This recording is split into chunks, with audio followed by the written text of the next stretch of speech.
हमारे सीडीएस से जो है वो ब्लूमबर्ग रिपोर्ट या मैगजीन में एक वक्तव्य जारी किया कि सवाल प्रश्न करने पर कि राफेल कुछ हमारे भी राफेल या एयरक्राफ्ट डैमेज हुए हैं, इस पर एक नया विवाद छिड़ गया है। जबकि ये कांग्रेस बार बार बोल रही है कि कांग्रेस के ये जो राहुल गांधी है जो कि सत्ता में नहीं आ पा रहे हैं बेचारे, ये बोल रहे हैं विदेश नीति खराब है, तो आप लोग इन्फॉर्मेशन छिपा रहे हो, देश को गुमराह कर रहे हो। इस तरह की राजनीति अब देश में शुरू हो गई। जबकि देश की जनता जानती है कि 2014 से पहले जो हमारी टेररिज्म पर जो रणनीति रही, विदेश नीति रही, वो किस तरह से रही कि टेररिज्म होता था हमारे देश में और हम उसका जवाबी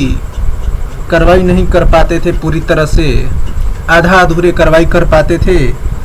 और बार बार हम विदेशों में जाके बोलते थे कि हम पर पाकिस्तान ने हमला किया। लेकिन जब से 2014 के बाद सरकार आई है, उसने यह दिखाया कि न्यूक्लियर स्टेट से हमें कोई डर नहीं लगता है। जबकि पहले डर जाते थे कि पाकिस्तान न्यूक्लियर स्टेट है, लेकिन 2014 के बाद हम देखते हैं तो सर्जिकल स्ट्राइक हुआ, बालाकोट एयर स्ट्राइक हुआ, उसके बाद ये ऑपरेशन सिंदूर। और ऑपरेशन सिंदूर ने साबित कर दिया कि भारत की जो विदेश नीति रही वो क्लियर है कि जब जब टेररिस्ट इस देश में घुसेंगे तब जिस देश के वो टेररिस्ट होंगे उस देश में घुस के मारा जाएगा। और ये मिलिट्री टैक्टिक्स भी इस बार के जो ऑपरेशन सिंदूर हुआ उसमें यही दर्शाता है।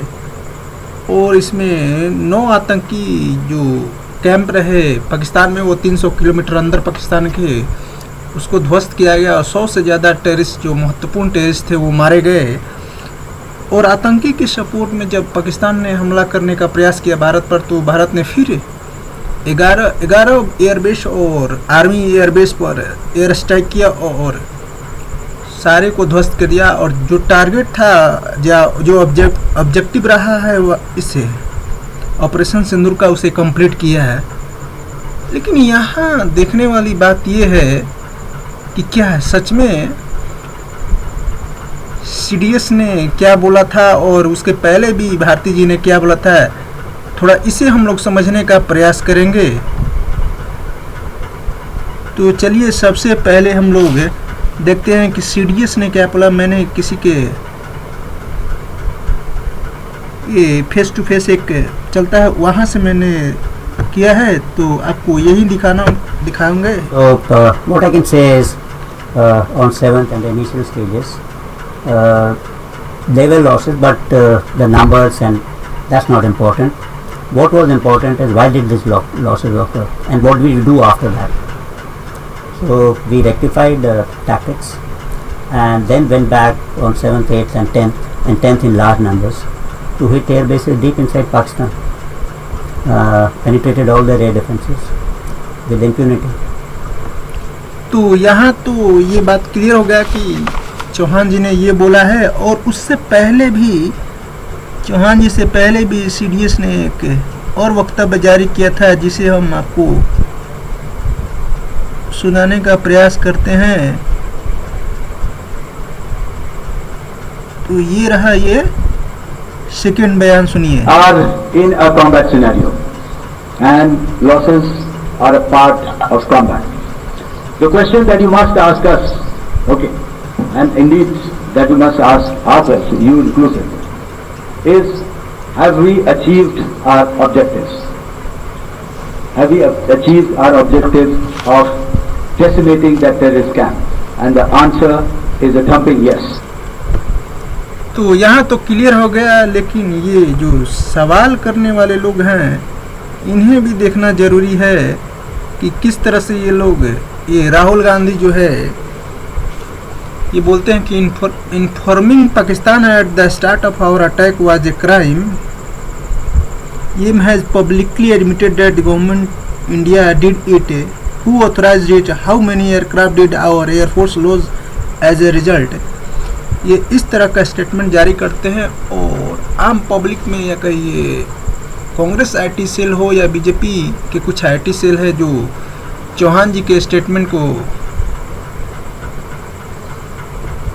गलत बताने का प्रयास करते हैं, जबकि उन्होंने विदेश नीति का जो पार्ट है वो क्लियर स्टेटमेंट जारी किया और सही भी है। इसी तरह से स्टेटमेंट जारी किया जाता है। और जिसको विदेश नीति के बारे में जानकारी नहीं है वो विदेश नीति पर बात करता है। तो चलिए अब और कुछ न्यूज़ें देखते हैं कि किस तरह से चल रहा है। तो this was the first time in Rafale history that jet was shot down in a real situation. It was also the first real combat validation of Chinese weapon, particularly the JF-10 and PL-15 missile. उसके आगे हम देखते हैं कि CDS ने वो बात कबूली। तो इस तरह से न्यूज को चलाने का प्रयास किया जा रहा है, जबकि वो क्लियर कट संदेश है कि जो हमारी विदेश नीति है वो क्लियर है कि हम मारेंगे। लेकिन ये राहुल गांधी और उनके आईटी सेल टारगेट कर रहे हैं कि भारत सरकार गुमराह कर रही है और इन्फॉर्मेशन को छिपा रही है। देखिए, राहुल गांधी टारगेट जयशंकर अगेन, कांग्रेस से PM force to send delegation after Vishwa Guru balloon puncture. इस तरह के स्टेटमेंट विदेश नीति पर जारी करना ये इनकी इमेच्योरिटी को दर्शाता है और इसलिए शायद इनको देश में वोट वगैरह भी नहीं मिल पाता है। फिर सेकेंड स्टेटमेंट देखेंगे, India foreign policy collapse, Rahul Gandhi take swipe at Jaishankar. फिर ये दोबारा इस तरह का स्टेटमेंट जारी करते हैं। उसी तरह जब हम आगे देखते हैं तो यहाँ भी उनके जो Rahul Gandhi must stop asking question that endanger national security से बीजेपी, राहुल गांधी बार बार उटपटांग सवालें कर रहे हैं। फिर अगर उनके और एक नेता मल्लिकार्जुन खड़गे का बयान देखेंगे तो फॉग ऑफ वार लिफ्टिंग, खड़गे attack Modi government after remark by CDS and Chauhan on operation Sindoor. जबकि ये क्लियर कट संदेश है कि ऑपरेशन में क्या क्या हुआ, कैसे कैसे हुआ। फिर मल्लिकार्जुन खड़गे कह रहे हैं कि government mislead nation jet down remark. इस तरह का ये लोग स्टेटमेंट जारी कर रहे हैं विदेश नीति पर और ये लोग कहते हैं कि हम लोग देश के रक्षक हैं। उसके बाद जब हम लोग देखते हैं तो बीजेपी के आईटी सेल हो या कांग्रेस के आईटी सेल, हर तरफ विदेश नीति पर बहुत ज़बरदस्त कह रहे हैं कि क्या उसके पहले भी हम लोग न्यूज़ देखे हैं तो उसमें देखने को आया कि भारत ने पाकिस्तान ऑक्युपाइड कश्मीर क्यों नहीं ले लिया, जिद करते करते क्या इस्लामाबाद तक सेना क्यों नहीं पहुंच गई, या इस्लामाबाद तक सेना को भेजनी चाहिए थी, या पाकिस्तान को पूरी तरह से बर्बाद कर देना चाहिए था। तो इस तरह से जो अनसुलझे लोग हैं जिनको विदेश नीति किस तरह से संचालित करनी होती है जानकारी नहीं है, फिर भी वो बकवास विदेश नीति पर करते हैं।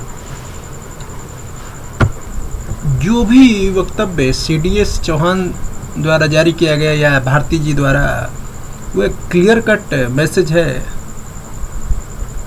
और इस पर ये राजनीति कर रहे हैं जो कि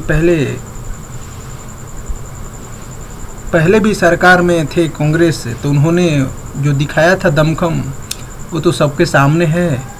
और आज की सरकार का इंटरनेशनल रिलेशन पर क्या व्यू है ये हम सब जानते हैं कि हम लोग घर में घुस के मारते हैं। तो कृपया करके विदेश नीति पर जिसको नॉलेज नहीं है या कम नॉलेज है वो बीजेपी के आईटी सेल को हो या कांग्रेस के आईटी सेल के, वो ज़्यादा बोलने का प्रयास ना करे और थोड़ा अपने में समझदारी लाए, क्योंकि देश प्रथम होता है और अंतर्राष्ट्रीय राजनीति में राष्ट्रीय हित को सर्वोपरि माना जाता है और इसे समझना सभी के लिए आवश्यक है। और भी ऐसे कुछ मुद्दे आएंगे तो ज़रूर डिस्कस किया जाएगा। धन्यवाद।